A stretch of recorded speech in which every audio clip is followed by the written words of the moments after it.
ko talaga alam kung paano ko kayo lahat masasalamatan sa lahat ng mga ginawa niyo para sa akin. Thank you. Sam! Oh! Ang kanta mo nasa radyo. Ay, Oo!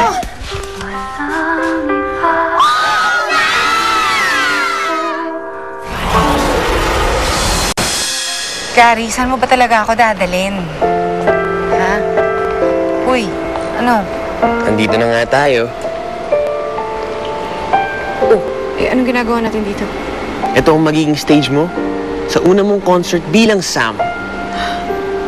Ako magka-concert? Ha?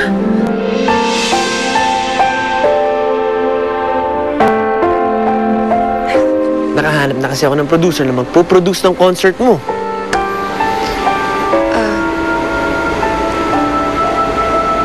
Magka-concert ako? Parang handa na ba ulit ako mag-concert? Gary, baka mag-flop lang yan eh. Bakit ayaw mo? Ayoko. Ayan ka na naman. Wala ka na naman tiwala sa sarili mo. Magtiwala ka lang ng konti, sigurado magiging hit tong concert mo na ito. Bilang Sam. concert? Magkakaroon ng concert ang pangit na yon? Yes! And that's the latest news from the grapefruit. Ay, fruit! Vine! Grapevine! Gaga ka talaga. Sira, parehas na rin yung mas gaga ka. Dahil prutas muna siya bago nagiging wine. Talagang kinakalaban ako ng Sam na yan, Hindi ako papayag. Hindi ako papayag na patuloy yung concert na yan. Anong akala niya, ha? Maagaw niya yung corona ko? Naku, huwag kang mag-alala. Hindi mangyayari yan dahil ang corona mo tinago ko na sa safe. So it's going to be safe there. Ako lang ang nag-iisang diwa. Naiintindihan mo. Oras na para mawala sa landas ko yung ilusyonada na yan. At I know who you gonna call. Alam ko yan! Ghostbuster! Mali! The Baka Street Boys! Yes! The muscle! Wow! Hindi ka na talaga ma-rich! Magkaka-concert ka na uli! Kinakabahan nga ako eh. Paano kung wala manood? Ano ka ba, Ate sa Melody? Imposible yun. Kasi #1 ng album sa lahat ng record bars. Iba naman yung pinapakinggan lang yung album. Ang tanong, may gusto bang manood sa mukha na to? Sam, tanggap ng mga tao na kung ano ikaw. Hindi mo na kailangan magtago sa likod ng boses mo. What's up with that, ha? Gosh! Daming Excuse me po, dito po ba nakakabili ng ticket para sa concert ni Sam? Ay, opo, dito nga po nabibili ang tickets. Ay nako, bibili sana ako kasi gusto ko siyang makita ng personal. Kasi pangit pa siya ng picture niya sa album niya. Ay, naku, hindi po. Mas pangit po siya doon. Tignan niyo po. Ay! Ay naku Sam, mas pangit ka nga sa personal. Kaya nga, idol na idol kita.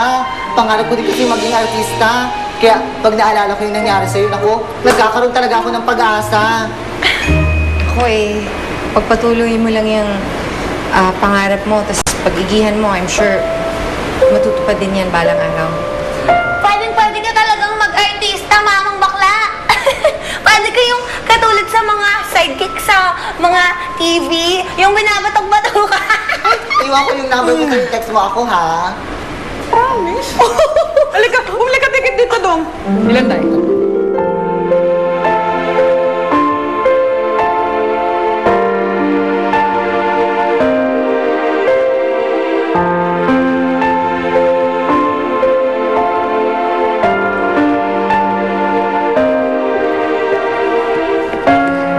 Nainitan ka yata. Medyo. Sige, ganito. Palaksan ko lang yung aircon sa taglit. Boss? Yung aircon, pakilakas.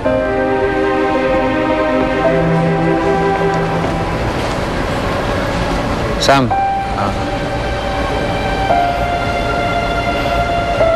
Galing kay Gary. Mukhang nagkakasundo talaga kayo ni Gary, Nakakatawa nga eh. Kasi matagal naman na kaming magkaibigan pero parang ngayon ko pa lang siya talaga nakikilala.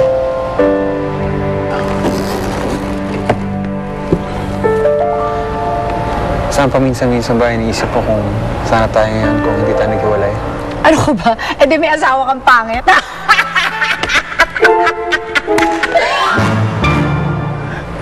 Ikaw yun. Kumaingay. Wala na yan. Huwag mo na isipin yan. Magkaibigan naman tayo, di ba? Parang mas okay nga ngayon eh. Oo. Kanina kinausap ako ni Martin. Tinanong niya ako paano daw kung hindi kami nagkahiwalay. Alam mo nang nag-uusap kami, parang wala na akong sakit na nararamdaman. Siguro nga napatawad ko na siya. Ako, isa lang ang ibig sabihin mo. You are over him, girlfriend! Yes! Siguro nga. Alam mo kung bakit? Ako ba? Teacher, alam ko ba kung bakit? Siya, bakit? Si Kuya Gary. Gusto mo si Kuya Gary? O ano? Sasagutin mo na ba si Gary? Ha?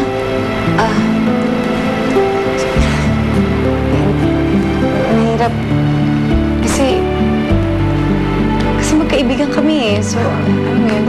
Magkibigan, pero mahal mo siya. Eh, syempre mahal ko siya. Kaibigan ko nga siya. Eh, kayo nga mahal ko eh. Ano ba? Pero Ate Melody, ilagay natin sa ganito ang sitwasyon.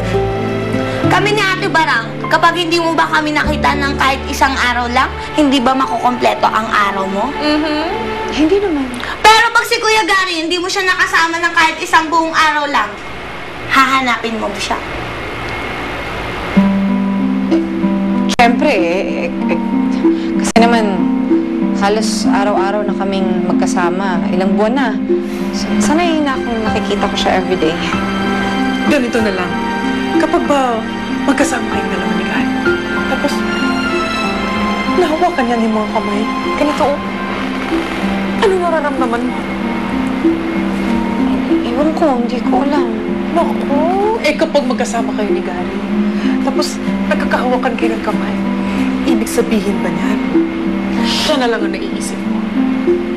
Tapos, kapag hinawakan niya yung kamay mo, may mainit na magsisimula sa hands mo, tapos kakalat sa buong katawan, tapos mafe-feel mo, ang saya-saya mo!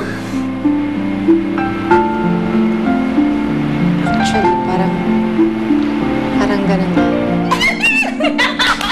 Yan na nga sinasabi ko eh! Mahal mo na si Gary! Okay? Mahal ko si Gary? Mano?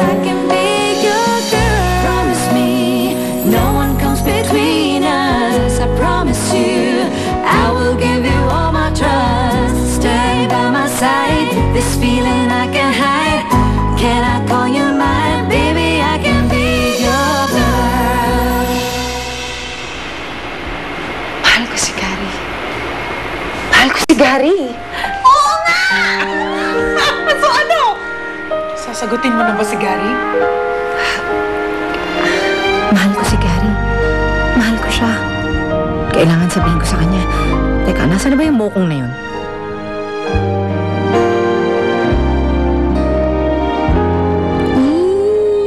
Ang gwapo-gwapo naman ni Gary. Bakit ba hindi ko napansin yun noon? Ano ba? Sam naman eh. Si Gary lang yan. Yung best friend mo. Ano ba?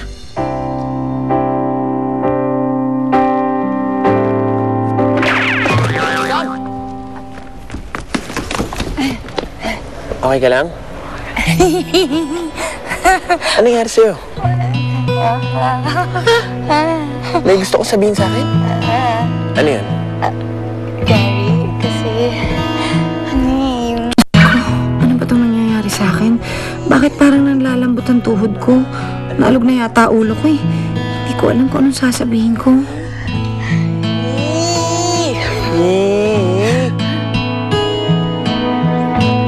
Ano? Sabihin mo na. Kasi ano eh... Hindi ka malalim, tapos sabihin mo sa akin. Gary... Yes? Sampaguita Fernandez. We meet again? Again and again. Anong ginagawa niyo dito? Ikaw ang dapat kong tanungin kung anong ginagawa mo dito. At At hindi mo ba alam na walang karapatan na mag-concert dito ang isang pangit na diba na katulad mo? Gary,